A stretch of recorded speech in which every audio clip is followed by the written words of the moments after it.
Hello everyone.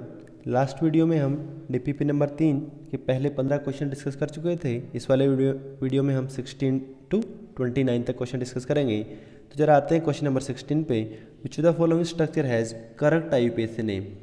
तो यहाँ पे 4 ऑप्शन लिखा हुआ है, इनमें हमारा कुछ आईयूपीएसी नेम लिखा है, हमको देखना ही करेक्ट है कि इनकरेक्ट है। तो जरा ऑप्शन ए को देखते हैं। इस कंपाउंड में पेरेंट चेन दिख रहा है, हमारा रिंग है, 5 मेंबर रिंग है, सिर्फ एक ही फंक्शनल ग्रुप है कीटोन। तो नंबरिंग यहीं से स्टार्ट होगी। लोएस्ट लोकेंट रूल में हम फंक्शनल ग्रुप का लोकेंट सबसे पहले मिनिमाइज करते हैं, तो 1 हो गया। उसके बाद हम देखते हैं लोकेंट किसका, अनसेचुरेशन का। अब जरा इसको ध्यान से देखिए आप, चाहे हम ऊपर से घूम के आए चाहे हम नीचे से घूम के आए, अनसेचुरेशन है 1 2 3 पे आएगा, नीचे से भी 1 2 3 पे आएगा। तो अनसेचुरेशन का लोकेंट क्या मिलेगा, सेम। तो क्या देखेंगे हम, सब्स्टिट्यूएंट का लोकेंट। तो क्या पॉसिबल चांस है कि 1 ऊपर से जाए तो 2 3 4 5 ये नंबरिंग हो सकता है, या फिर कोई कीटोन से स्टार्ट करके 1 नीचे से आए तो 2, यहाँ पे 3, ये 4, ये 5 ये हो सकता है। तो जो ब्लू वाला नंबरिंग किया मैंने, इसमें लोकेंट क्या हुआ, 2 पे ब्रोमो है, 5 पे मिथाइल। जो हमने रेड वाला नंबरिंग किया ऊपर से जो गया है उस पर क्या है, 2 पे मिथाइल है, 2 पे मिथाइल है, देन 5 पे ब्रोमो है। तो यहाँ पे अगर हम देखें तो लोएस्ट लोकेंट कौन सा दिख रहा है, पहला लोकेंट सेम है, दूसरा लोकेंट क्या है, यहाँ पे देखो 2, नीचे वाले में 2 क्या है, कम है, ऊपर वाले में 5 है। तो दिस इज लोएस्ट सेट। कोई यहाँ पे ये नहीं सोच रहा होगा कि ब्रोमीन अल्फ़ाबेटिक ऑर्डर में पहले आता है तो उसको लोएस्ट लोकेंट मिलना चाहिए। अल्फ़ाबेटिक ऑर्डर हम तब देखते हैं जब हमारा लोकेंट का सेट एकदम सेम हो जाए। यहाँ पे देखो लोकेंट सेम नहीं है, लोएस्ट लोकेंट में 1 by 1 कंपेयर करते हैं, पहला लोकेंट सेम है, सेकेंड लोकेंट पे डिफरेंस मिल गया। तो जो रेड वाला नंबरिंग है ये करेक्ट है। So we have substituent at 5 bromo 2,2 dimethyl. तो क्या नाम लिखेंगे इस कंपाउंड का हम, 5 ब्रोमो 2,2 डाइमिथाइल। ये हो गया हमारे सब्स्टिट्यूएंट। पेरेंट चेन क्या है, साइक्लोपेंट 3 इन, और फंक्शनल ग्रुप हमारा 1 पे on. So this is the correct name. ऊपर जो नाम लिखा गया है इसमें हमारा जो नंबरिंग है, आप देखिए जरा, नंबरिंग हमारा गलत किया हुआ है, ठीक है ना। 2 पे ब्रोमो और 5 पे डाइमिथाइल लगा है। सो यहाँ पे इस नाम में नंबरिंग इनकरेक्ट है। सो ऑप्शन ए हमारा इनकरेक्ट हो गया। ऑप्शन बी पे आते हैं जरा। ऑप्शन बी में कोई भी फंक्शनल ग्रुप उपस्थित नहीं है, we have only substituent NO2 nitro OCH3 methoxy. Unsaturation है लेकिन पेरेंट चेन में, तो नंबरिंग इस तरह से करेंगे, unsaturation should get lowest possible number. तो क्या चांस हो सकता है कि ऊपर वाला जो कार्बन यहाँ से स्टार्ट किया मैंने 1, तो ये 2 3 4 5 6, अनसेचुरेशन हमारा 1 पे आ रहा है। देखो सब्स्टिट्यूएंट का लोकेंट क्या आ रहा है यहाँ से, 1,6, ठीक है। एक और क्या पॉसिबिलिटी हो सकती है कि जो नीचे वाला कार्बन है यहाँ से स्टार्ट करें 1 2 3 4 5 6, अनसेचुरेशन स्टिल 1 पे ही है। सब्स्टिट्यूएंट का लोकेंट क्या आ रहा है यहाँ पे, 2,3। अब यहाँ पे हमको थोड़ा सा कन्फ्यूजन होता है कि लोएस्ट सेट कौन सा हुआ। ऐसा सोच लेते हैं कि जो नीचे वाला है ब्लू वाला, उसमें क्या है, दोनों लोकेंट कम है 2 3, ऊपर वाले में क्या है, पहला लोकेंट 1 है, दूसरा लोकेंट क्या है हमारा 6 है। लेकिन लोएस्ट सेट डिसाइड करने के लिए हम 1 by 1 कंपेयर करते हैं, 1 by 1। तो यहाँ पे अगर हम देखें तो फर्स्ट लोकेंट क्या है, ब्लू वाले में फर्स्ट लोकेंट 2 है, रेड वाले में फर्स्ट लोकेंट क्या है 1 है, और यहीं पे हमारा डिफरेंस मिल गया। कौन लोवेस्ट हुआ, 1 कम हुआ। सो 1,6 is the lowest set. 1 by 1 compare किया जाता है लोवेस्ट लोकेंट रूल में। So the name of this compound should be 1 पे नाइट्रो 6 पे मिथॉक्सी। तो 6 मिथॉक्सी 1 नाइट्रो साइक्लोहेक्स 1 इन, जो कि यहाँ पे सही लिखा गया है। So option B is correct, ठीक है। ऑप्शन सी पे आते हैं अगर हम, तो यहाँ पे हमको पेरेंट चेन डिसाइड करना है, एक ओपन चेन एक साइक्लिक है। तो देखिए अगर हम, तो फंक्शनल ग्रुप कहीं पे भी नहीं है, ना ओपन चेन में ना साइक्लिक में है। फिर क्या देखते हैं हम, अनसेचुरेशन। ओपन चेन में भी एक अनसेचुरेशन है, पेरेंट चेन में भी, साइक्लिक चेन में भी एक अनसेचुरेशन है। अनसेचुरेशन का नंबर भी क्या है, बराबर है। Then we go to number of carbon. Ring हमारा 4 मेंबर रिंग है, 4 कार्बन, लेकिन ओपन चेन में देखें तो हम 1 2 3 4 5 6 कार्बन है। तो on the basis of number of carbon open chain is our parent chain, ठीक है। नंबरिंग करेंगे तो साफ साफ दिख रहा है, ऐसे राइट साइड से नंबरिंग करेंगे ताकि अनसेचुरेशन हमारा कम नंबर पे आए।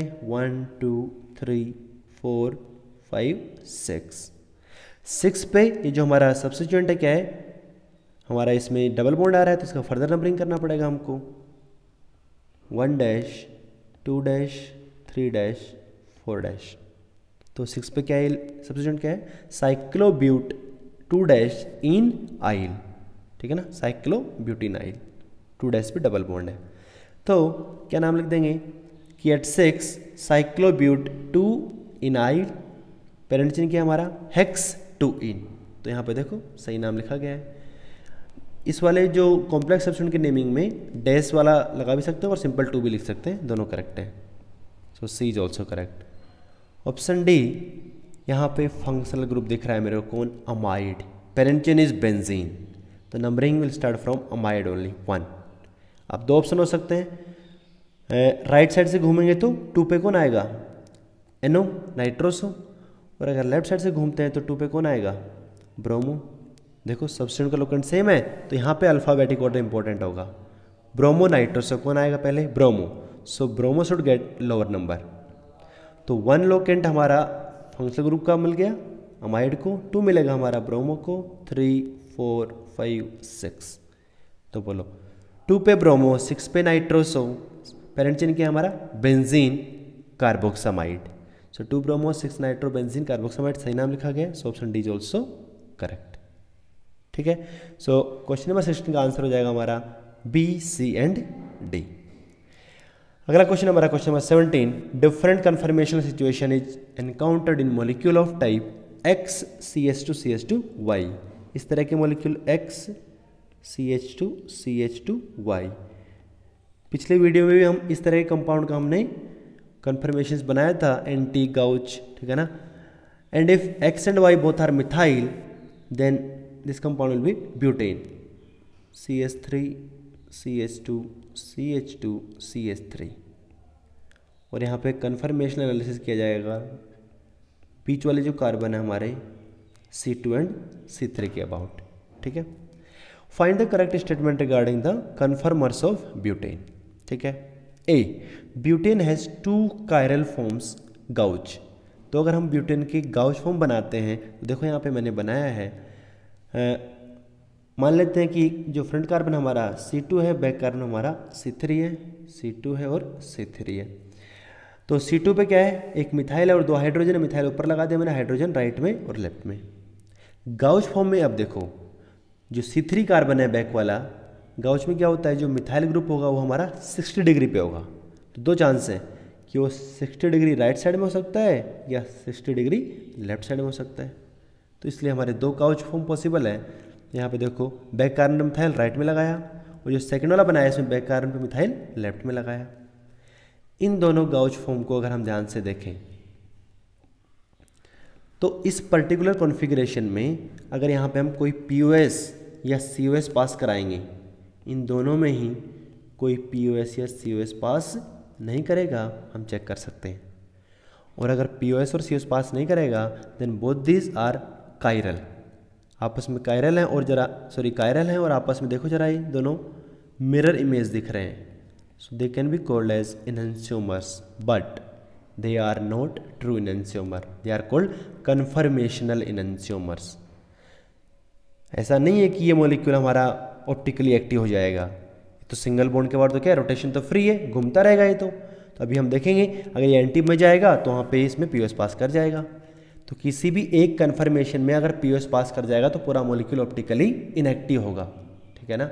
But in this particular configuration जो गाउच कन्फर्मेशन है हमारा, यहाँ पे ये दोनों आपस में क्या है, मिरर इमेज है, ठीक है ना। इसमें कोई POS पास नहीं कर रहा है तो हम बोल सकते हैं कि क्या है, गाउच हमारा कायरल फॉर्म है इस पर्टिकुलर कॉन्फ़िगरेशन में, ठीक है ना। And they are enantiomers to each other. तो एक क्या है हमारा, butane has 2 chiral forms gauche, correct. B क्या है हमारा, anti form of butane is achiral due to plane of symmetry and centre of symmetry. जैसा अभी बताया मैंने, एंटी में जाएगा तो ये एकायरल हो जाएगा। तो ओवरऑल मॉलिक्यूल हमारा ब्यूटेन तो एकायरल ही है, ऑप्टिकली इनएक्टिव है। यहाँ पे मैंने लिख दिया कि 2 gauche form of butane are non superimposable as they are enantiomeric chiral form, ठीक है ना। And this should be called conformational enantiomers. They are not true enantiomer.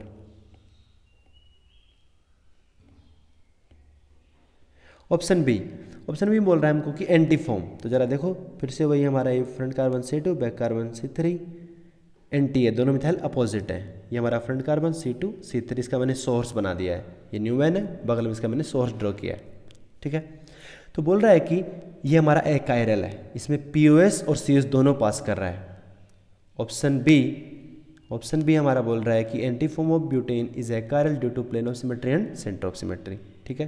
जरा देखते हैं सेंटर ऑफ सिमेट्री कैसे पास कर रहा है यहाँ पे।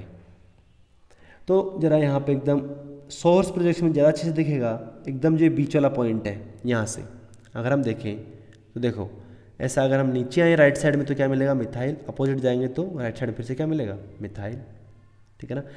ऐसा अंदर की तरफ गए तो क्या मिला, हाइड्रोजन राइट साइड में, और अपोजिट एकदम हाइड्रोजन। ऐसा सिमिलरली इधर गएंगे बॉन्ड के अलॉन्ग तो यहाँ पे हाइड्रोजन, बैक साइड में अगेन हाइड्रोजन। तो जरा देखो यहाँ पे क्या हो रहा है, बीच वाले पॉइंट के अबाउट सेंटर ऑफ सिमेट्री पास कर रहा है, ठीक है ना। तो मॉलिक्यूल में साफ साफ क्या हो रहा है, COS पास कर रहा है, ठीक है। सो COS पास करेगा।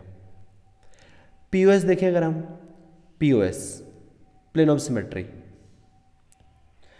तो बताओ जरा POS कैसे सोचेंगे। तो देखो फ्रंट कार्बन यानी कि C2 पे जो क्या है मिथाइल ग्रुप है, और बैक कार्बन पे C2 जो मिथाइल ग्रुप है, एक दूसरे से क्या है, पैरेलल है।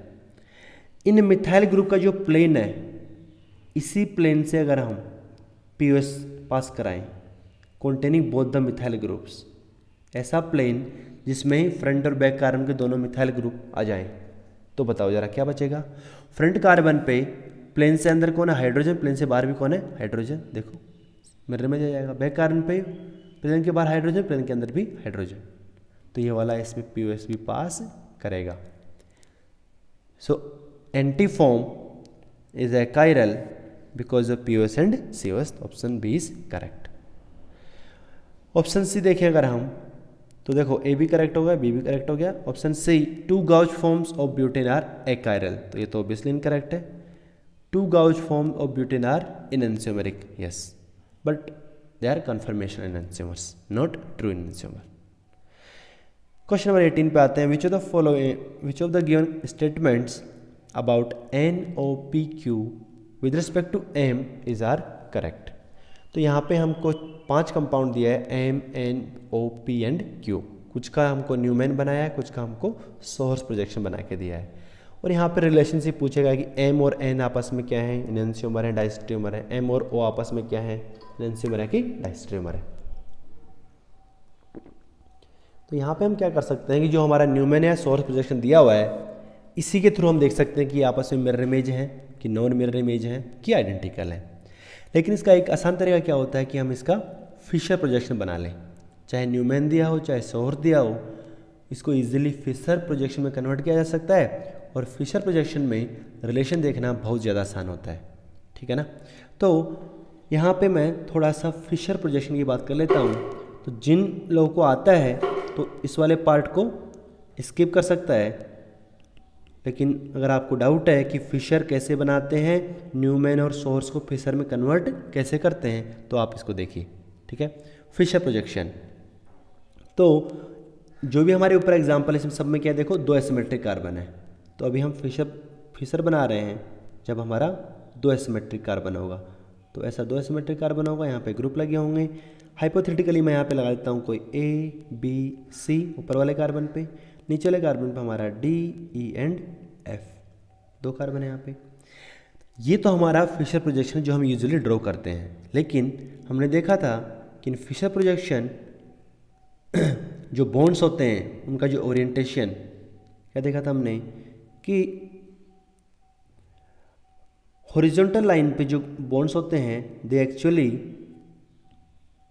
पॉइंट्स टुवर्ड्स द व्यूअर, ऐसा ऊपर की तरफ होते हैं वेज लाइन पे। तो यहाँ पे देखो 2 कार्बन है, मैं ऐसा मार्क करता हूँ C1 एंड C2।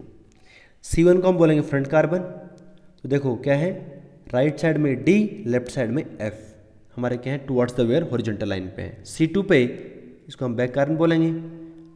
C2 पे क्या है, राइट साइड में हमारा B और लेफ्ट साइड में हमारा C क्या है, वेज लाइन पे ऊपर की तरफ पॉइंट कर रहे हैं। एंड वर्टिकल लाइन पे जो ग्रुप्स होते हैं हमारे, they points away from the viewer, यानी कि C1 पे जो ग्रुप E है और C2 पे जो ग्रुप हमारा A है वो ऐसा नीचे की तरफ प्लेन से अंदर जा रहा है, अवे फ्रॉम द व्यूअर। तो ये हमारा रियल फिशर प्रोजेक्शन होता है। हॉरिजॉन्टल जो बॉन्ड्स होते हैं दे पॉइंट्स टुवर्ड्स द व्यूअर, ऊपर की तरफ, और जो वर्टिकल लाइन में जो ग्रुप है हमारे A and A, they points downward away from the viewer. अगर इसको हम ध्यान से देखें तो ज़रा देखना, फ्रंट कार्बन पे कौन ई और बैक कार्बन पे कौन ए, जो वर्टिकल लाइन पे है। देखो फ्रंट कार्बन पे ई कहाँ है, प्लेन से नीचे जा रहा है, बैक कार्बन पे ए है वो भी प्लेन से नीचे जा रहा है, यानी कि दोनों आपस में पैरेलल हैं, they are eclipsing. So A and E are eclipsed and they are pointing downward. A and E जो बॉन्ड्स है वो इक्लिप्स है और वो नीचे की तरफ पॉइंट कर रहे हैं, ठीक है।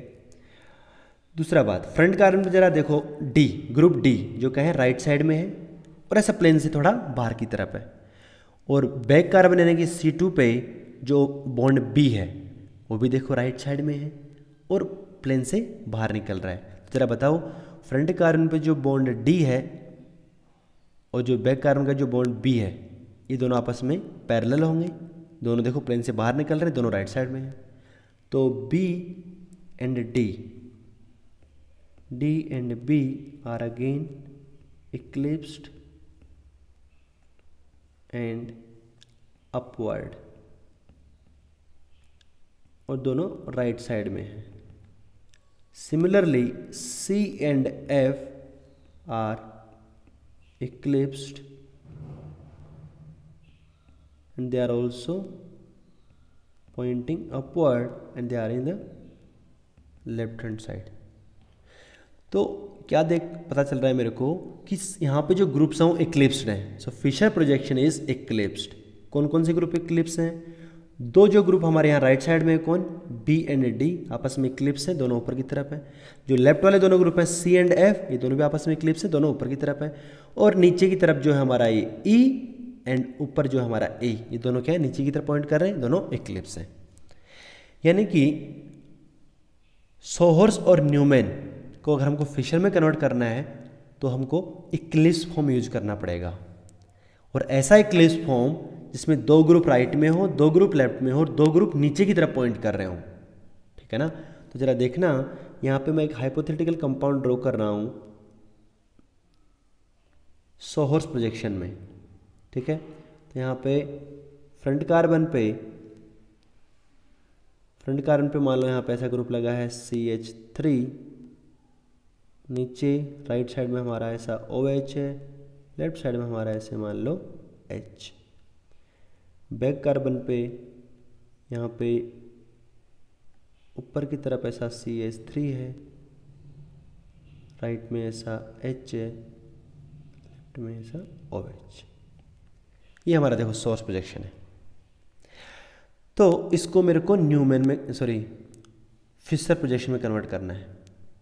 तो देखो पहली बात तो क्या देखेंगे हम, यहाँ पे जो फ्रंट कार्बन है वो ये, इसको मैं C1 लिख देता हूँ, अगेन बैक कार्बन लिख देता हूँ C2। C1 पे तो एक ग्रुप का है वर्टिकली डाउन पॉइंट कर रहा है, अच्छी बात है, वर्टिकली डाउन पॉइंट कर रहा है, एक राइट में एक लेफ्ट में। C2 पे भी हमको ऐसा ही कॉन्फ़िगरेशन चाहिए कि एक ग्रुप वर्टिकली डाउन पॉइंट करे, एक राइट में एक लेफ्ट में। देखो हमारे फिशर में ऐसा ही होता है। तो क्या करेंगे हम, C1 के जो ग्रुप्स हैं, C1 पे जो ग्रुप लगे उनको तो हम फिक्स रखेंगे। C1 पे जो ग्रुप है वो मिथाइल नीचे की तरफ है, OH राइट साइड में है, H हमारा लेफ्ट साइड में है। C1 पे फिक्स है। C2 पे बताओ क्या करेंगे, इस मिथाइल को रोटेट करके क्या ले आएंगे हम, वर्टिकली डाउन, यानी कि C2 को रोटेट कर देंगे कितना, 180 डिग्री से। तो बताओ 180 डिग्री से रोटेट करने के बाद जो मिथाइल है वो वर्टिकली डाउन पॉइंट करेगा। OH ग्रुप घूम के एकदम अपोजिट राइट साइड में चला जाएगा, और जो राइट में H है वो घूम के अपोजिट लेफ्ट साइड में चला जाएगा, इस तरह का। तो देखो जरा, अब ये जो प्रोजेक्शन बना ये हमारा इक्लिप्स है, और इस इक्लिप्स कॉन्फ़िगरेशन में देखो जरा, दो ग्रुप दो ग्रुप हमारे क्या हैं, नीचे की तरफ पॉइंट कर रहे हैं, मिथाइल मिथाइल फ्रंट कार्बन पे बैक कार्बन पे। दो ग्रुप हमारे राइट में पॉइंट कर रहे हैं, कौन, दोनों OH, और दोनों ऊपर की तरफ हैं। और दो ग्रुप हमारे लेफ्ट में पॉइंट कर रहे हैं, HH, दोनों ऊपर की तरफ हैं। तो एग्जैक्टली हमको फिशर ऐसा ही चाहिए होता है कि अब इसको हम फिशर में कन्वर्ट कर लेंगे। कैसे, दो एसिमेट्रिक कार्बन है, ऐसा बना देंगे, दो एसिमेट्रिक कार्बन, फ्रंट कार्बन मेरा C1 है नीचे की तरफ, बैक कार्बन C2 ऊपर। फिशर में देखो C1 जो का है नीचे, जैसा सोर्स में है नीचे, फ्रंट कार्बन C1 पे क्या ग्रुप लगा है, राइट में OH, लेफ्ट में H, और वर्टिकल लाइन पे डाउनवर्ड कौन है, मिथाइल। सही है। बैक कार्बन पे राइट में OH, लेफ्ट में H, और वर्टिकल लाइन पे कौन है, CH3। देखो सिमिलरली हम न्यूमेन में भी क्या करेंगे, ऐसा इक्लिप्स फॉर्म बनाएंगे जिसमें हमारे दो ग्रुप डाउन पॉइंट करें, तो ऑटोमेटिकली दो ग्रुप राइट में आ जाएंगे, दो ग्रुप हमारे लेफ्ट में जाएंगे, और उसको उठा के हम फिशर बना देंगे। So these three are representing the same molecule.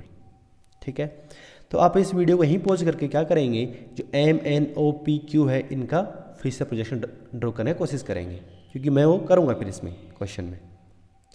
तो जरा आते हैं, पहला ऑप्शन क्या है हमारा, M and N are non superimposable image mirror image stereoisomer, मतलब डाइस्टीरियोमर्स। नॉन सुपर इम्पोजिबल का मतलब क्या है, डाइस्टीरियोमर्स।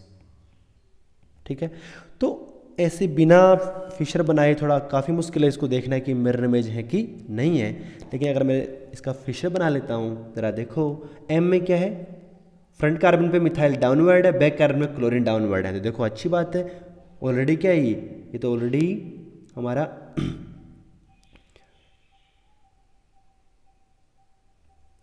ये जो बनाया हुआ है ऑलरेडी क्या है, हमारा इक्लिप्स फॉर्म में है। दो एसिमेट्रिक कार्बन है, डाउनवर्ड क्या लगा है, CH3, फ्रंट कार्बन पे नीचे CH3, राइट में H, लेफ्ट में OH। ठीक है, और जब नंबरिंग करेंगे तो कहाँ से स्टार्ट होगा नंबरिंग, यहाँ पे नंबरिंग स्टार्ट होगा, यहाँ पे IUPAC नंबरिंग नहीं कर रहे हैं हम, सिंपली नंबरिंग कर देते हैं ऐसा, C1, C2, C3, तीन कार्बन है यहाँ पे, तो ये हमारा C1 है, C1 को काम करेंगे, C2 हमारा सिमेट्रिक है, C3 बैक कार्बन पे क्लोरीन डाउनवर्ड है, यानी कि ऐसा वर्टिकल लाइन पे, राइट साइड में H, लेफ्ट साइड में OH। ये हमारे M का बन गया फिशर। N का फिशर बनाना है तो N में अगेन देखो फिर से इक्लिप्स है, फिर से हमारा जो N है वो क्या है, इक्लिप्स बनाया हुआ है। ठीक है, यहाँ पे जो फ्रंट कार्बन है वो क्लोरीन वाला है, बैक कार्बन हमारा मिथाइल और OH वाला है। तो देखो नंबरिंग हमने कहाँ से स्टार्ट किया था, मिथाइल से स्टार्ट किया था, C1, C2, C3। M में जो कार्बन फ्रंट है वो N में बैक हो गया, देखो मिथाइल और OH जहाँ लगा है वो बैक साइड में चला गया, और M में जो कार्बन बैक साइड में था 3 वो हमारा यहाँ फ्रंट में आ गया N में। तो यहाँ पे C3 है, फ्रंट कार्बन क्या है, इस पर डाउनवर्ड क्लोरीन है, राइट साइड में हमारा OH है, लेफ्ट साइड में हमारा H है, और बैक कार्बन पे मिथाइल हमारा वर्टिकली डाउनवर्ड है, H राइट में है, OH हमारा लेफ्ट में है, C1 है, C2। तो यहाँ पे हमारे पास दो एसिमेट्रिक कार्बन है C2 एंड C3। इनके अबाउट हमको कॉन्फ़िगरेशन चेक कर लें अगर हम R और S, तो ज़रा RS निकाल लेते हैं। C2 पे निकालते हैं पहले अगर, तो फर्स्ट प्रायोरिटी किसका होगा, OH का, और जो ऊपर बड़ा ग्रुप है उसका सेकंड प्रायोरिटी, मिथाइल का थर्ड प्रायोरिटी। तो घूमेंगे तो 1 2 3 क्लॉकवाइज घूम रहा है, लेकिन H हमारा हॉरिजॉन्टल लाइन पे तो R नहीं होगा, S 2 पे क्या होगा, S। ठीक है, 1 2 3 S। 3 पे क्या होगा, क्लोरीन का प्रायोरिटी 1, OH का 2, और जो नीचे बड़ा ग्रुप है उसका 3। तो 1 2 3 घूमेंगे तो अगेन एंटी क्लॉकवाइज जा रहा है, सॉरी एंटी क्लॉकवाइज जा रहा है मतलब S, लेकिन हॉरिजॉन्टल लाइन पे S तो R। तो 2 पे S है, 3 पे R है, दो एसिमेट्रिक कार्बन है, 2 पे S, 3 पे R। जरा N में चेक करते हैं, 2 पे, 2 वाले कार्बन क्या है, मिथाइल OH, और ये OH का प्रायोरिटी 1, नीचे वाला बड़ा ग्रुप है उसका प्रायोरिटी 2, 1 2, मिथाइल का 3, 1 2 3 घूमेंगे तो एंटी क्लॉकवाइज जा रहा है, लेकिन R, H हमारा हॉरिजॉन्टल लाइन पे है, तो 2 पे R। 3 पे क्लोरीन का प्रायोरिटी 1, OH का 2, बड़ा ग्रुप 3, तो 1 2 3, ये भी एंटी क्लॉकवाइज लेकिन फिर से R, तो 2 पे R, 3 पे भी R। तो ज़रा ध्यान से देखिए हम, तो क्या हो रहा है 2 वाले कार्बन पे S से R हो गया, चेंज हो गया, बट 3 वाले पे R का R ही है। तो कुछ एसिमेट्रिक कार्बन पे कॉन्फ़िगरेशन सेम रहे, कुछ पे बदल जाए, तो साफ साफ क्या दिख रहा है मेरे को, these 2 compounds are diastereomers, they are neither mirror image and they are nor superimposable to each other, they are diastereomer non mirror image isomers। ठीक है, so M and N are diastereomers, तो पहला स्टेटमेंट हमारा correct हो गया। P, M and O are identical. तो M का हमने फिशर अभी ऑलरेडी ऊपर ड्रॉ किया था, यहाँ पे हम एक बार फिर से बना दे रहे हैं। तो क्या है, फ्रंट कार्बन पे मिथाइल डाउनवर्ड H राइट में, OH लेफ्ट में, बैक कार्बन पे क्लोरीन डाउनवर्ड H राइट में, OH लेफ्ट में, ऑलरेडी क्लिप्स है। ठीक है, O को ड्रॉ करें अगर हम,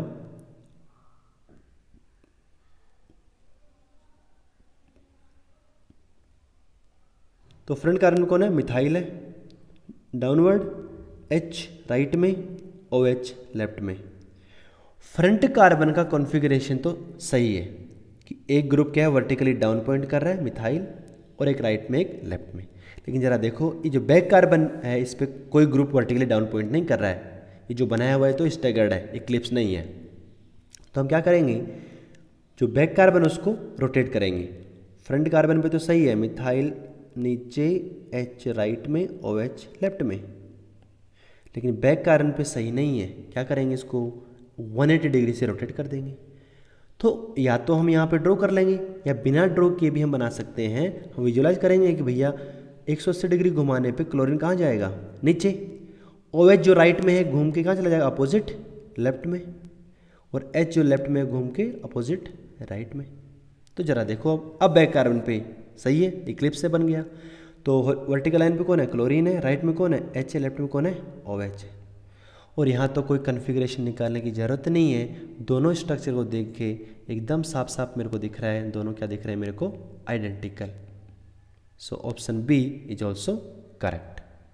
ठीक है, तो ए भी सही है हमारा, बी भी सही है। सी, M and PR enantiomer, M and PR enantiomer, again M तो हमारा वही कंपाउंड है सेम, फिर से ड्रॉ कर देता हूँ मैं इसको। फ्रंट कार्बन पे मिथाइल डाउनवर्ड, H राइट में, OH लेफ्ट में, बैक कार्बन पे क्लोरीन डाउनवर्ड है, H राइट में, OH लेफ्ट में, दिस इज M। P वाले का हमको सोहर्स प्रोजेक्शन दिया हुआ है, सोहर्स, तो चाहे तो हम इसका न्यूमेन बना सकते हैं या सोर्स में बना सकते हैं। देखो यहाँ पे क्या है, फ्रंट कार्बन जो है उस पर जो ग्रुप है वो ऊपर की तरफ पॉइंट कर रहा है, नीचे नहीं पॉइंट कर रहा है। लेकिन बैक कार्बन पे देखो जरा, क्लोरीन नीचे पॉइंट कर रहा है, सही है। तो पहली बात तो स्टैगर्ड है, इसको इक्लिप्स बनाना पड़ेगा। कैसे इक्लिप्स बनाएंगे, बैक कार्बन को फिक्स रखेंगे, बैक कार्बन में सही है, एक ग्रुप वर्टिकली डाउन हो रहा है, क्लोरीन, राइट में कौन है, OH, लेफ्ट में कौन है, H। फ्रंट कार्बन पे क्या करेंगे, 180 डिग्री से रोटेट कर देंगे, ताकि हमारा जो वर्टिकली अपवर्ड जो ऊपर की तरफ मिथाइल है वो घूम के कहाँ जाएगा, एकदम डाउनवर्ड। जो यहाँ राइट साइड में H है अपोजिट घूम के यहाँ लेफ्ट में चला जाएगा, और जो OH हमारा लेफ्ट में है अपोजिट यहाँ राइट में आ जाएगा। ठीक है, अब देखो जरा, जैसा हम सोहर से बना रहे थे वैसा हम न्यूमेन से भी फिशर बना सकते हैं। यहाँ पे भी क्या है, वही फ्रंट कार्बन होगा, बैक कार्बन होगा, इक्लिप्स तो बन ही चुका है। तो बताओ जरा, फ्रंट कार्बन पे मिथाइल डाउनवर्ड सही है, OH राइट में दिख रहा है, H लेफ्ट में दिख रहा है। बैक कार्बन पे क्लोरीन डाउनवर्ड है, OH राइट में दिख रहा है, H लेफ्ट में दिख रहा है। इन दोनों में रिलेशन निकालने के लिए अगेन हमको कोई कॉन्फ़िगरेशन देखने की ज़रूरत नहीं है, क्योंकि देखने से लग रहा है हमको ये दोनों कंपाउंड क्या दिख रहे हैं आपस में, मिरर इमेज। M में अगर हम यहाँ राइट साइड में ऐसा मिरर लगाएंगे तो ज़रा देखो, 2H राइट में, यहाँ 2OH लेफ्ट में। P में क्या हो गया, OH हमारे राइट में आ गए, H हमारे लेफ्ट में चले गए, दोनों आपस में मिरर इमेज है। और यहाँ पे देखो क्या है, कोई PO से CO पास नहीं कर रहा है, तो अगर कोई PO से पास नहीं करेगा और दोनों आपस में मिरर इमेज हैं, then they are enantiomers. M and P are enantiomers. Configuration निकाल के भी हम चेक कर सकते हैं, तो क्या होगा, दोनों सिमेट्रिक कार्बन में कॉन्फ़िगरेशन रिवर्स हो जाएगा, R का S, S का R, इनएंशियोमर। एंड लास्ट वाला हमारा option D, M and Q are identical. तो M तो अगेन हमारा बना हुआ है M, फ्रंट कार्बन पे मिथाइल है, डाउन H राइट में OH लेफ्ट में, बैक कार्बन पे क्लोरीन डाउनवर्ड H राइट में OH लेफ्ट में। Q वाला जो ऑप्शन है अगेन न्यूमेन दिया हुआ है, और जरा क्या करेंगे हम, बैक कार्बन अगेन क्या है, फिक्स है, सॉरी सही है, मतलब डाउनवर्ड है क्लोरीन, तो एक ग्रुप डाउनवर्ड है क्लोरीन H राइट में OH लेफ्ट में। फ्रंट कार्बन पे क्या हो रहा है, मिथाइल हमारा अपवर्ड है, तो क्या करेंगे, इसको 180 डिग्री घुमा के डाउनवर्ड ले आएंगे। OH जरा देखो कहाँ दिख रहा है, लेफ्ट साइड में, अपोजिट घुमा के राइट में, और H हमारा जो राइट में उसको घुमा के लेफ्ट में। और यहाँ पे इसका हम आराम से अगर बनाएंगे फिशर,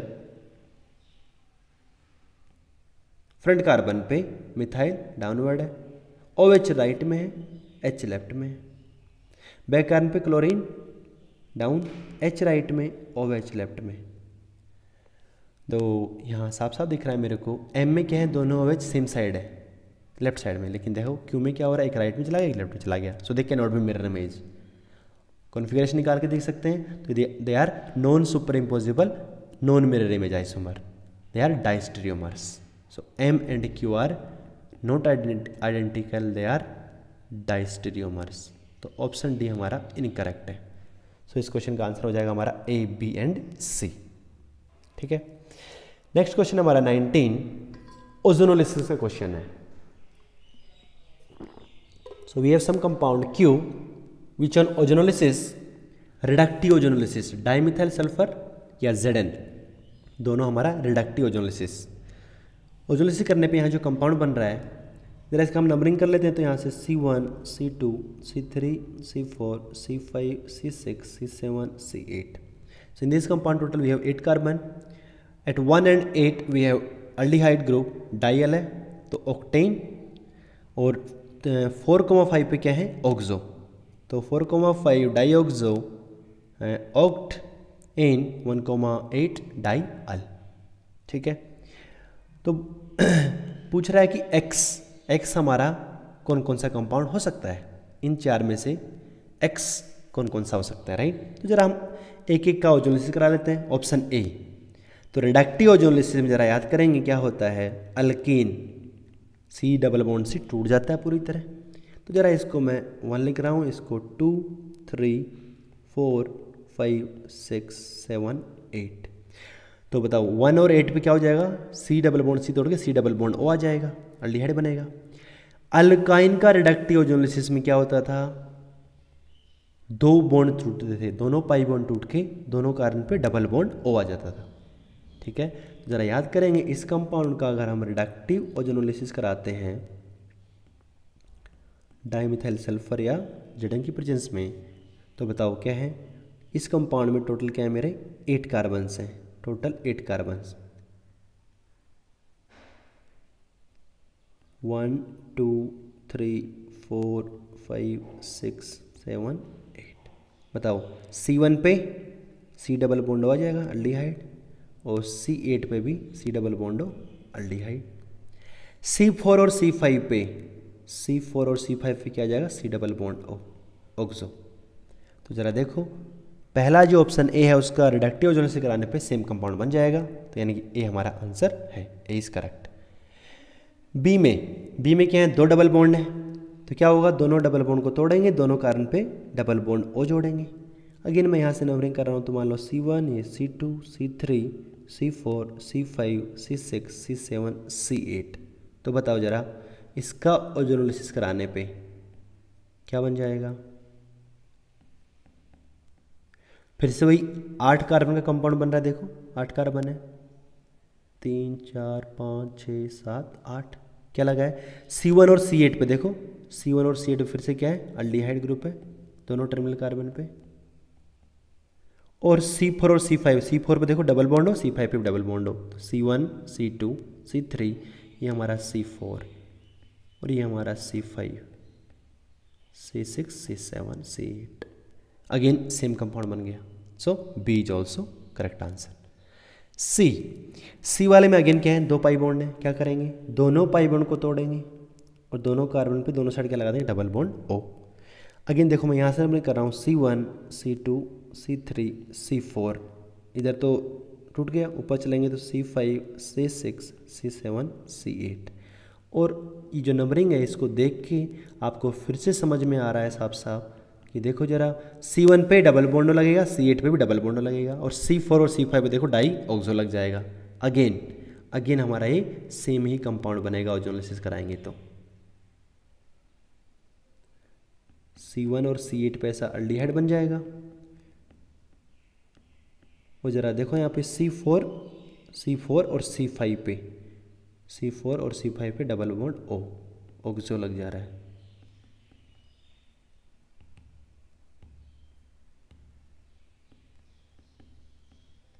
ठीक है, तो अगेन सी भी हमारा आंसर हुआ। डी, ऑप्शन डी में क्या है, टर्मिनल पे 2 डबल बॉन्ड है तो क्या होगा, टूट जाएगा ये दोनों साइड से। और बीच में अल्काइन है तो क्या होगा, अगेन 2 बॉन्ड टूटेगा, दोनों कार्बन पे डबल बॉन्ड हो। यहाँ से देखो जो बीच में जो कार्बन कंपाउंड बना C1 C2 C3 C4 C5 C6 C7 C8, एक तो क्या होगा, दोनों टर्मिनल साइड से क्या बन जाएगा, ये एक कार्बन है CH2 डबल बॉन्ड O, 2 मोल क्या बन जाएगा, फॉर्मल्डिहाइड। 2 मोल फॉर्मल्डिहाइड के अलावा ये जो बीच में जो कार्बन दिख रहा है हमको क्या है, देखो C1 पे क्या बन जाएगा, डबल बॉन्ड O C1 पे, और यहाँ पे ऑब्वियसली H है। C2 C3 C4, देखो C4 पे क्या आ जाएगा, डबल बॉन्ड O, C5 पे क्या आ जाएगा, double bond O, C6 C7 और C8 पे फिर से क्या आ गया, डबल बॉन्ड O। तो देखो जरा ये अगेन वही कंपाउंड बन गया सेम। ठीक है, तो 2 मोल फॉर्मल्डिहाइड बनेगा, लेकिन ये जो हमको कंपाउंड बनाया हुआ है ये भी बनेगा, तो डी भी आंसर होगा। यहाँ पे क्वेश्चन में हमको ऐसा लिखा गया है कि as one of the product, कि this compound is one of the product, तो ए में भी मिलेगा, बी में भी, सी में भी एंड डी में भी वन ऑफ द प्रोडक्ट। ठीक है, अगला क्वेश्चन हमारा question number 20, which of the following is are correct order of acidic strength. Acidic strength का जरा ऑप्शन ए को देखते हैं, तो ये वाला हम पहले ही कर चुके हैं, all this 3 are toluic acid, last video में किया था हमने टोलुइक एसिड्स। इसमें क्या है, ऑर्थो आइसोमर में क्या लगेगा, ortho effect, and ortho isomer is more acidic then para and meta isomer as well as benzoic acid itself, ortho effect. Para और मेटा आइसोमर को कैसे कंपेयर करेंगे, अगर पैरा पे मिथाइल ग्रुप लगाया तो क्या होगा, ये प्लस H है ना, मीजोमरी इफेक्ट की तरह काम करेगा ये, प्लस H हाइपर कॉन्जुगेशन से। लेकिन मेटा पे होगा तो सिर्फ प्लस I से डोनेट कर रहा है, प्लस I। तो मिथाइल चाहे मेटा पे हो चाहे पैरा पे हो, क्या इलेक्ट्रॉन डोनेटिंग है, मेटा पे कम डोनेटिंग है लेकिन पैरा पे ज़्यादा डोनेटिंग है। तो बताओ जरा करेक्ट ऑर्डर क्या आ जाएगा इसमें, ortho isomer is most acidic. ठीक है, पैरा और मेटा में क्या है, पैरा वाला ज़्यादा इलेक्ट्रॉन डोनेटिंग ग्रुप है, पैरा में मिथाइल ग्रुप ज़्यादा इलेक्ट्रॉन डोनेट कर रहा है प्लस H से, वो ज़्यादा इलेक्ट्रॉन डोनेटिंग है तो एसिड स्ट्रेंथ को कम कर देगा। तो ऑर्थो के बाद कौन आएगा, मेटा में मिथाइल के कम डोनेटिंग है, और para isomer is least acidic. तो ये हमारा करेक्ट ऑर्डर है, लेकिन हमारे ऑप्शन में कुछ गड़बड़ दिया हुआ है। ठीक है ना, तो ए वाला स्टेटमेंट क्या है हमारा, wrong. Option B, in option B all 3 are phenols. सब पे देखो क्या एसिडिक हाइड्रोजन कहाँ से आ रहा है, फिनोल से आ रहा है, OH OH OH, सारे फिनोल हैं।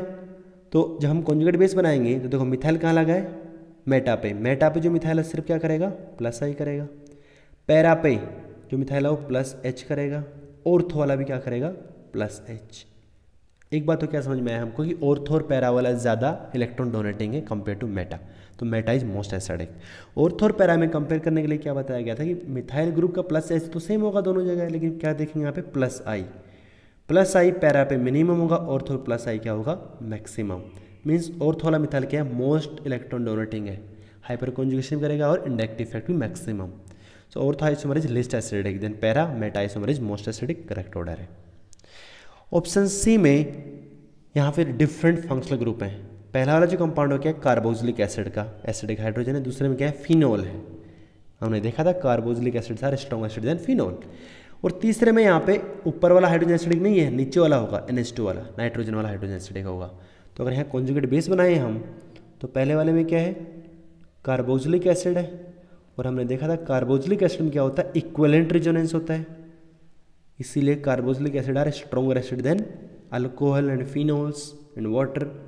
दूसरा वाला क्या है मेरा, फिनोल है, तो क्या होगा इसमें, यहाँ पे O-, नीचे क्या है, क्लोरीन है।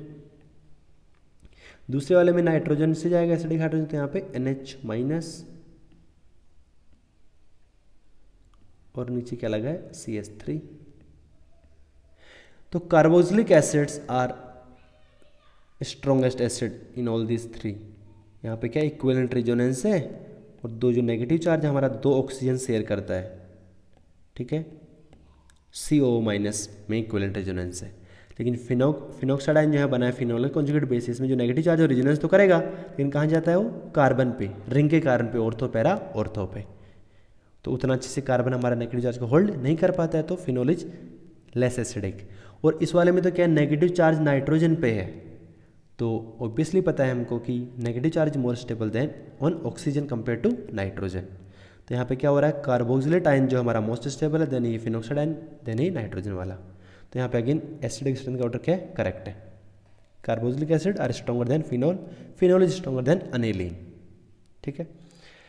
ऑप्शन डी में अगेन क्या है, कार्बोक्सिलिक एसिड है और फिनोल है। अभी देखा हमने carboxylic acid are stronger than phenol. और लास्ट वाला जो कंपाउंड हमारा क्या है, सिंपल अल्कोहल है। सिंपल अल्कोहल में अगर हम कॉन्जुगेट बेस बनाएंगे तो ऐसा बनेगा, इसमें कोई रेजोनेंस नहीं होता है, देखो no resonance, but phenoxide ion में रेजोनेंस होता है। तो दिख रहा है हमको carboxylic acid are stronger than phenol, phenol is stronger than alcohol. तो option D is also correct. So इस क्वेश्चन का आंसर हो जाएगा हमारा ए इनकरेक्ट है, तो बी, सी एंड डी। अगला क्वेश्चन हमारा question number 21, analyse the following pair of compounds, find the correct options. यहाँ पे हमको 4 ऑप्शन दिया है, उसमें हमको देखना है 2 कंपाउंड जो दिए इनका रिलेशनशिप देखना है, इन दोनों में क्या रिलेशन है।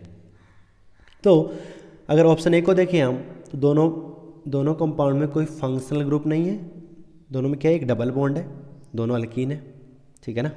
दोनों आपस में आइसोमर भी दिख रहे हैं, रिंग का साइज सेम है, एक साइड चिन्ह मिथाइल लगा हुआ है। अब यहाँ पे लिखा हुआ है कि these 2 compounds are geometrical isomer, और ये बात हमको थोड़ा ठीक लग जाती है, क्यों, क्योंकि यहाँ पे डबल बॉन्ड के बाद देखो क्या दिख रहा है मेरे को, सेम साइड दिख रहे हैं, दोनों ग्रुप राइट साइड में है, दोनों हाइड्रोजन लेफ्ट साइड में सिस है, और यहाँ पे देखो क्या एक हाइड्रोजन ऊपर, एक हाइड्रोजन नीचे, क्या ट्रांस है। तो ऐसा दिख रहा है कि यहाँ पे ज्योमेट्रिकल आइसोमर है। लेकिन स्टीरियो आइसोमर का डेफिनेशन क्या होता है कि स्टीरियो आइसोमर्स में connectivity of atom must remain same, connectivity change नहीं होना चाहिए।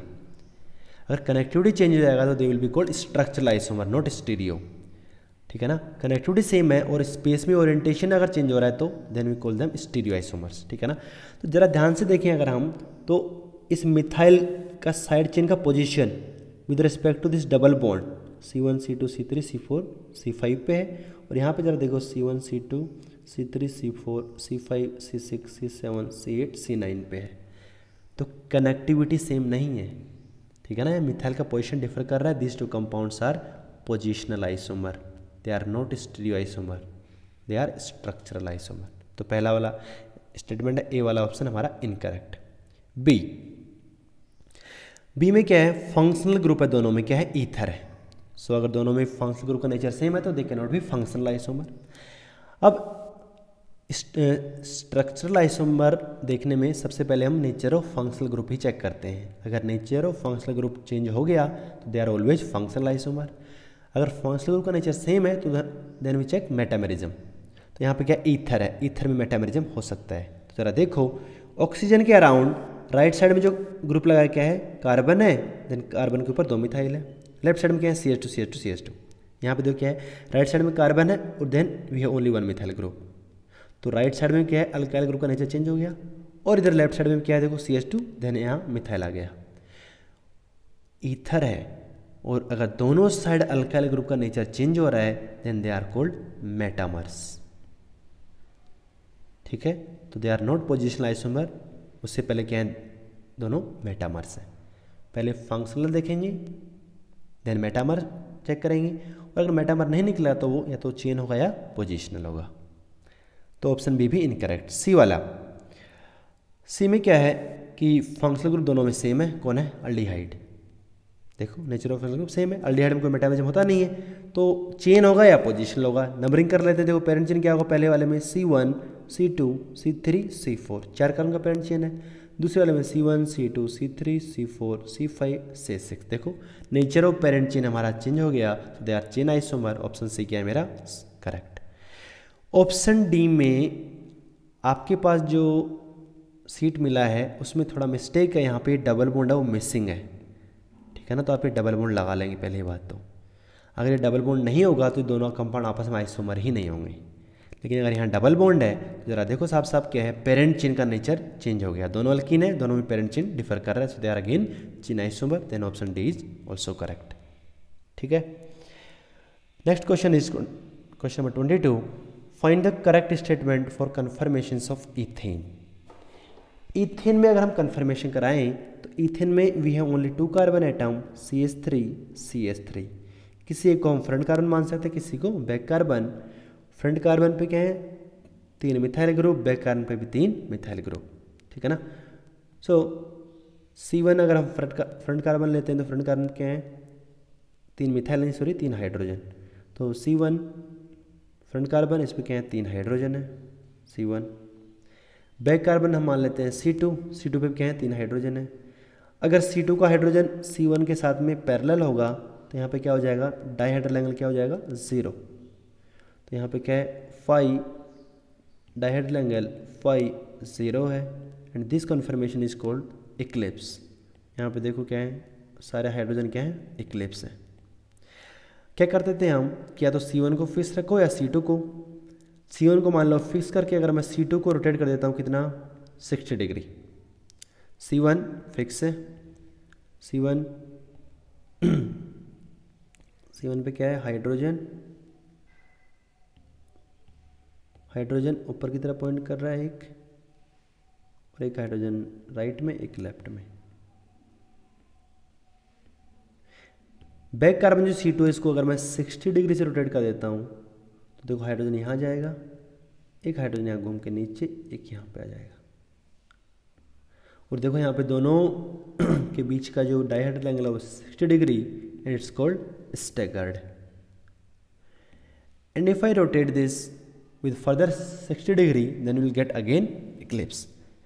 तो after every 60 degree rotation eclipse और स्टैगर्ड आपस में इंटरचेंज होते रहेंगे। और अगर हम स्टेबिलिटी की बात करें, देखो स्टैगर्ड वाला क्या है, इसमें कोई टॉर्शनल स्ट्रेन नहीं क्योंकि स्टैगर्ड है, और वन डबल स्ट्रेन भी बिल्कुल मिनिमम है, ग्रुप दूर दूर है। बट इक्लिप्स में क्या है टॉर्शनल स्ट्रेन भी मैक्सिमम है, वन डबल स्ट्रेन भी मैक्सिमम है। So eclipse and staggered, eclipse is most unstable, staggered is most stable, so they are extreme conformation. इन दोनों के बीच में जो भी आते हैं they are called skew conformations, ठीक है ना, इन बिटवीन वाले स्क्यू कन्फर्मेशन। तो जरा पढ़ते हैं, ऑप्शन ए क्या है, most of the conformations are unstable, yes, like the extreme and intermediate position of A swing of A pendulum, right. Swing of pendulum की तरह यहाँ पे कुछ एक्सट्रीम कन्फर्मेशन है, कुछ इंटरमीडिएट है। एक्सट्रीम कौन है, स्टैगर्ड एंड इक्लिप्स, इंटरमीडिएट वाले कॉल्ड स्क्यू कन्फर्मेशंस, ठीक है। बी क्या है, stable conformations which are at energy minima are called conformational isomer. So ethane has 3 conformational isomer. तो ये डेफिनेशन बताया हुआ है कि out of infinite conformations those conformation which lie at the energy minima they are called conformational isomers और conformers। तो अगर अब इथेन का एनर्जी प्रोफाइल बनाएं हम, तो इथेन में क्या हो रहा है, after every 60 degree rotation staggered Eclipse में जा रहा है, इक्लिप्स हमारा स्टैगर्ड में चला जा रहा है। तो यहाँ पे 2 एनर्जी लेवल मिलेगा मेरे को, तो यहाँ पे मैं पोटेंशियल एनर्जी वर्सेस फाई ये ड्रॉ कर रहा हूँ। 0 डिग्री 60 120 180 240 300 देन 360। तो जैसा हमने ऊपर बनाया व्हेन फाई इज 0 तो क्या मिल रहा है मेरे को, इक्लिप्स। और 60 डिग्री रोटेट करने पे क्या क्या मिल जा रहा है मेरे को, स्टैगर्ड। एंड अगेन 60 डिग्री घूमने पे अगेन इक्लिप्स, और फिर 60 घुमाने पे टोटल 180 स्टैगर्ड, फिर 60 पे इक्लिप्स, फिर से स्टैगर्ड एंड फिर से Eclipse. So in one complete rotation from 0 to 360 इस तरह का एनर्जी प्रोफाइल बनेगा। ज़रा देखो यहाँ पे क्या हो रहा है, 3 बार एनर्जी मिनिमा बन रहा है। तो हम बोलेंगे कि इथेन के मॉलिक्यूल में 3 कन्फर्मेशनल आइसोमर्स हैं। वो अलग बात है कि ऑल 3 आर आइडेंटिकल, जो तीनों हैं क्या मेरे स्टैगर्ड है, तीनों क्या है इंडिस्टिंग्विशेबल हैं, तीनों डिजेनरेटेड है, एनर्जी वाइज बराबर है। But we have total 3 conformers और कन्फर्मेशनल आइसोमर्स। तो option B is also correct. C, ethane has infinite number of conformations by virtue of rotation about cis bond. Yes, conformations are always infinite, but conformational isomers कुछ limited होंगे जो energy minima पे लाई करते हैं। All 3 conformational isomers of ethane are indistinguishable, so they are degenerated. वो भी हमने देखा तीनों क्या एकदम सेम ही है। So all these statements A, B, C, D all are correct. ठीक है। So next question is question number 23. Which of the following reagent or processes are suitable to distinguish between isopropyl alcohol and ethanol? तो यहाँ पे 2 alcohol है, एक क्या है हमारा ethanol, ethanol is primary alcohol, and एक क्या है हमारा आइसोप्रोपाइल अल्कोहल, आइसोप्रोपाइल अल्कोहल क्या है हमारा सेकेंडरी अल्कोहल है। इन दोनों में डिस्टिंग्विश करना है मेरे को। ऑप्शन ए क्या है, NaOI, NaOI क्या है basically, iodoform, iodoform test, iodoform test alcohol भी देते हैं, मिथाइल अल्कोहल देते हैं। ज़रा देखो आइसोप्रोपाइल अल्कोहल भी देगा आइडोफॉर्म टेस्ट, यहाँ पे भी देखो OH बगल में मिथाइल है, और इथेनॉल भी देगा। So both of them give positive iodoform test, तो आइडोफॉर्म टेस्ट को यहाँ पे यूज़ नहीं कर सकते डिस्टिंग्विश करने के लिए। बी क्या है, sodium bicarbonate, sodium bicarbonate test alcohol देते ही नहीं है, दोनों अल्कोहल नहीं देंगे, again sodium bicarbonate test use नहीं कर सकते। सी क्या है, anhydrous ZnCl2 plus concentrated HCl, ये क्या है मेरा लूकस रिएजेंट है। लूकस रिएजेंट से हम primary, secondary and tertiary alcohol को डिस्टिंग्विश कर सकते हैं। प्राइमरी अल्कोहल ऑलमोस्ट रिएक्ट नहीं करते हैं लूकस रिएजेंट से रूम टेम्परेचर पे, but secondary alcohol 5 to 10 minutes में रिएक्ट करेंगे एंड गिव टर्बिडिटी और क्लाउडीनेस। ठीक है, तो प्राइमरी, सेकेंडरी, टर्सरी में डिस्टिंग्विश किया जा सकता है using Lucas reagent. D, so C answer हो जाएगा हमारा। D, Victor Meyer's process. Victor Meyer test is also use to distinguish between primary, secondary and tertiary alcohol. Victor Meyer test में primary alcohol give blood red colour. Process क्या होता है उसको ज़्यादा दिमाग नहीं लगाएंगे, but primary alcohol give blood red colour, secondary alcohols give blue colour in Victor Meyer test, and third degree alcohol no reaction. तो again primary, secondary, tertiary alcohol को we can distinguish using Victor Meyer's test. Answer is C and D. Next question जो हमारा है comprehension का। तो जरा इस question को आने से पहले मैं थोड़ा सा कॉम्प्रेंशन का बता देता हूँ। जेईई एडवांस में ऑर्गेनिक केमिस्ट्री में कॉम्प्रेंशन के क्वेश्चन जो काफ़ी अच्छे आते हैं, ठीक है ना। अभी जो क्वेश्चन दिए हैं तो आसान है, लेकिन अगले डीपीपी में हम देखेंगे थोड़े अच्छे क्वेश्चंस। कॉम्प्रेंशन के क्वेश्चन में क्या है कि कॉम्प्रेंशन में हमको कुछ इन्फॉर्मेशन देगा, तो हमेशा हम क्या करेंगे, पहले कॉम्प्रेंशन को पढ़ लेंगे क्या क्या हमको दिया हुआ है, ठीक है ना। और ऐसा नहीं कि पढ़ते ही स्टार्ट हो गए कि हाँ ये अननोन कंपाउंड पी क्या होगा, क्यू क्या होगा, रिएक्शन कराने लग गई। पहले कॉम्प्रेंशन को पढ़ लेंगे, क्वेश्चंस को देख लेंगे क्या पूछना चाह रहा है हमको, और ज़रा ऑप्शन पे भी नज़र डाल लेंगे, ठीक है ना। ऑप्शन पे नज़र डालने से हमारा काफ़ी कुछ आइडिया लग जाता है हमको कि हाँ कि ये कंपाउंड क्या हो सकता है, ठीक है। और उसके बाद फिर हम यहाँ पे अप्लाई करना स्टार्ट करेंगे, ठीक है। तो यहाँ पे क्या है, observe the following sequence of reaction. यहाँ पे कंपाउंड पी है बीच में, पी का रिडक्टिव ऑब्जर्वेशन करने पे क्या बन रहा है, Q and R. Q is optically active but R is optically inactive. P का हम कैटालिटिक हाइड्रोजनेशन कराने से क्या मिल रहा है, एस, और एस का अगर हम क्लोरीनेशन करा रहे हैं तो क्या मिल रहा है, टी, ठीक है। ये बहुत आसान है, देखेंगे जरा। In this reaction P is the lowest molecular weight alkene which can show optical as well as geometrical isomerism. सबसे मिनिमम मोलिकुलर वेट मतलब कार्बन का नंबर कम से कम रखना है, एक डबल बॉन्ड लगाना है क्योंकि अल्कीन है, और उसमें ज्योमेट्रिकल ऑप्टिकल दोनों होना चाहिए।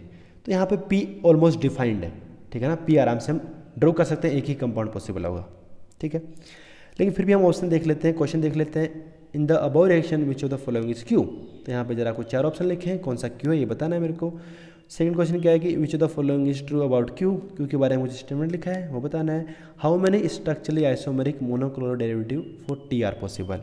टी का हमको मोनोक्लोरिनेशन प्रोडक्ट बताना है कितना हो सकता है टी में। तो यहाँ पे क्या है कि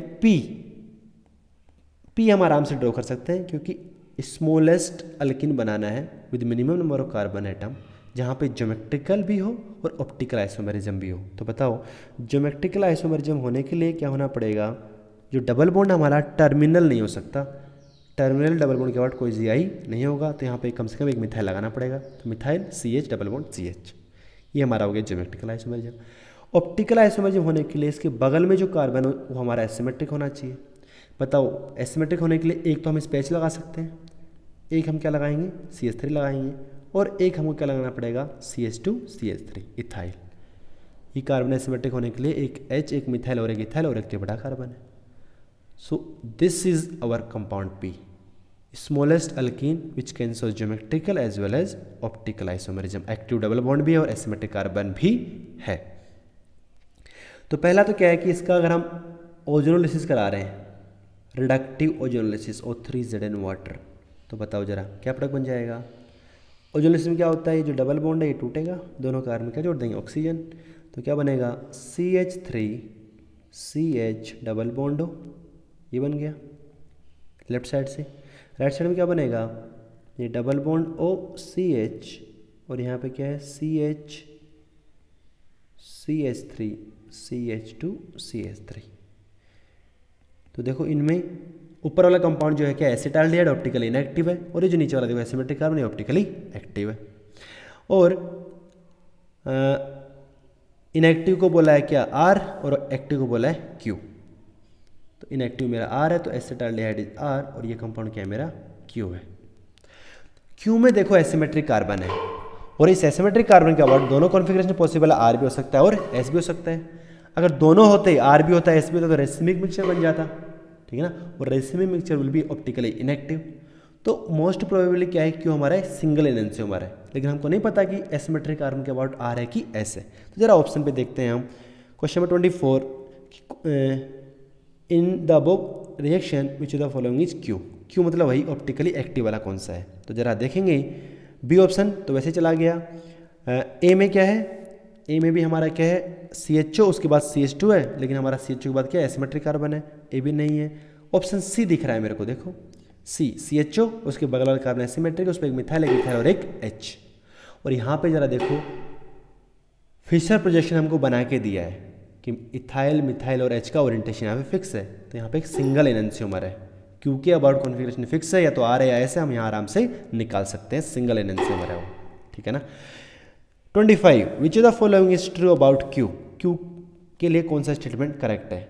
Q gives only one product with NH2OH, hydroxylamine से रिएक्शन कराने पे एक प्रोडक्ट बनेगा, और फिर वही स्टेटमेंट लिखा है कि 2 बनेगा, 3 बनेगा, 4 बनेगा। जरा देखते हैं कंपाउंड Q, कंपाउंड Q में एसिमेट्रिक कार्बन के अबाउट कॉन्फ़िगरेशन फिक्स है, और क्या फिक्स है, ऊपर हमारे ऑप्शन में हमको पता चला ये कि ऐसा अल्डिहाइड यहाँ पे है, राइट साइड में हमारा ऐसा CH3 है, नीचे हमारा H है, यहाँ पे C2H5 है। बताओ जरा इसको हम हाइड्रोक्सिल अमीन से रिएक्ट कराएंगे NH2OH से, तो कैसे रिएक्शन होता है, reaction of aldehyde ketone with hydroxylamine क्या होता है, कार्बोक्सिलिक अल्डिहाइड कीटोन से यहाँ ऑक्सीजन और NH2OH से यहाँ H2, पानी बाहर करके जोड़ देंगे, ऑक्साइम बनता है, ऑक्साइम कैसा ऑक्साइम बनेगा, HC डबल बॉन्ड N के ऊपर हमारा यहाँ OH, और नीचे हमारा क्या है यहाँ CH3 C2H5 और यहाँ पे H, ठीक है। तो यहाँ पे देखना हमको कितने प्रोडक्ट पॉसिबल हैं, तो ज़रा बताइए C डबल बॉन्ड N जो बना उसके बाद देखो GI पॉसिबल है, क्योंकि नाइट्रोजन के ऊपर क्या है एक OH एक लोन पेयर है, अलग अलग ग्रुप है, कार्बन का हाइड्रोजन और ये बड़ा ग्रुप है अलग है। अब कोई सोच रहा होगा कि एक एक्टिव डबल बॉन्ड है और एक यहाँ एसिमेट्रिक कार्बन है, तो ये तो हो गया 2 की पावर 2 4। बट प्रॉब्लम क्या है, एसिमेट्रिक कार्बन के अबाउट कॉन्फ़िगरेशन क्या है फिक्स है, ये तो या तो R है फिक्स या तो S है, ये चेंज नहीं हो रहा रिएक्शन में, तो ये हमारा फिक्स रहेगा। तो सिर्फ और सिर्फ क्या होगा, डबल बॉन्ड के अबाउट जी हो पाएगा, ठीक है ना। So only 2 products are possible, 2, और उन दोनों में हम रिलेशन भी निकाल सकते हैं, वो दोनों डायस्ट्रीमर आएंगे क्योंकि जो सिमेट्रिक कार्बन हो क्या हमारा फिक्स है कॉन्फ़िगरेशन, ठीक है ना। आर का आर रहेगा, एस का एस रहेगा। तो Q विल गिव 2 प्रोडक्ट्स, यानी कि option B. 26 how many structural isomeric monochloro derivative are possible for compound T, in compound T, ठीक है ना। टी हमारा पहले एस बन रहा है, देखो एस कैसे बन रहा है, पी का हमने कैटालिटिक हाइड्रोजनेशन कराया, तो जरा यहाँ पे हमारा ये कंपाउंड पी है, इसका कैटालिटिक हाइड्रोजनेशन कराते हैं और फिर इसका मोनोक्लोरिनेशन कराएंगे। तो इसका कैटालिटिक हाइड्रोजनेशन कराएंगे, देखो यहाँ पे जरा नंबरिंग कर लेते हैं, C1 C2 C3 C4 C5 C6, 6 carbon है। तो S क्या बन जाएगा, कैटालिटिक हाइड्रोजनेशन कराएंगे तो ऐसा 6 कार्बन है और 4 कार्बन पे क्या है मेरा मिथाइल है, C1 C2 C3 C4 C5 C6। So this is compound S। S का अगर हम मोनोक्लोरिनेशन कराएं, मोनोक्लोरिनेशन, तो कितने मोनोक्लोरो डेरिवेटिव पॉसिबल हैं ये बताना है। और यहाँ पे क्या पूछ रहा है, स्ट्रक्चरली आइसोमेरिक मोनोक्लोरो डेरिवेटिव, मतलब हमको सिर्फ स्ट्रक्चरल आइसोमर देखना है। तो ये हमने पीओसी में भी किया था, बाद में भी किया था कि नंबर ऑफ मोनोक्लोरो डेरिवेटिव बताओ क्या हो जाएगा, कहाँ कहाँ से कितने डिफरेंट टाइप्स ऑफ हाइड्रोजन है यहाँ पे। तो देखो यहाँ से 1, ये अलग है, 2 3, ये 4, ये 5, ये 6, ये 7, ऑल 7 हाइड्रोजन आर डिफरेंट। तो यहाँ पे 7 मोनोक्लोरो डेरिवेटिव पॉसिबल हैं।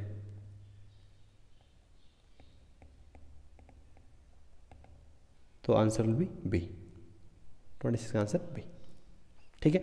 तो ये वाला कंप्रेशन काफ़ी ज़्यादा आसान था, कंप्रेशन को अच्छे से पढ़ लेंगे, क्वेश्चंस को पढ़ लेंगे, ऑप्शंस को देख लेंगे और फिर हमारा क्वेश्चन करना स्टार्ट करेंगे, बहुत आराम से हो जाएगा। अगला कंप्रेशन हमारा, the compound shows below in the diagram on treatment with acid catalyst isomerises and equilibrium is establish among the stereoisomer. यहाँ पे देखो कंपाउंड दिया गया है और इसमें क्या लिखा गया, एक्स के नॉट भी हाइड्रोजन और मिथाइल। एक्स अगर हाइड्रोजन या मिथाइल नहीं होगा तो जरा देखो ये दोनों कार्बन क्या होंगे, हमारे एसिमेट्रिक होंगे। 2 एसिमेट्रिक कार्बन है लेकिन क्या है, सिमिलर एंड से। और हमने अच्छे से पढ़ा था 2 एसिमेट्रिक कार्बन है, सिमिलर एंड है, तो इसके टोटल 3 स्टीरियोआइसोमर पॉसिबल हैं। 3 क्या बनते हैं, एक हमारा DL का पेयर बनता है और एक हमारा आइसोमर क्या बनता है, meso. In total we have 3 stereoisomer for this compound, ठीक है ना। आगे जरा पढ़ेंगे, the equilibrium mixture contains all the 3 stereoisomers of this compound, specific rotation of pure dextro is plus 62, तो प्योर लियो का -62 हो जाएगा, while the specific rotation of equilibrium mixture is plus 22 degree. Also the equilibrium mixture contains 20% of the meso isomer. Answer the following 3 questions based on the above information. क्या पूछ रहा है 27 में, the optical purity of this sample.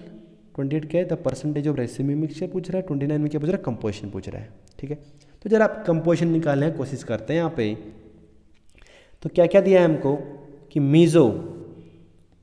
Meso isomer कितना दिया है हमको, 20%। That means D plus L का जो D और प्लस L जो मिला के कितने हैं टोटल, 80%। मीजो हमारा अगर 20% तो D और L दोनों मिला के 80% है।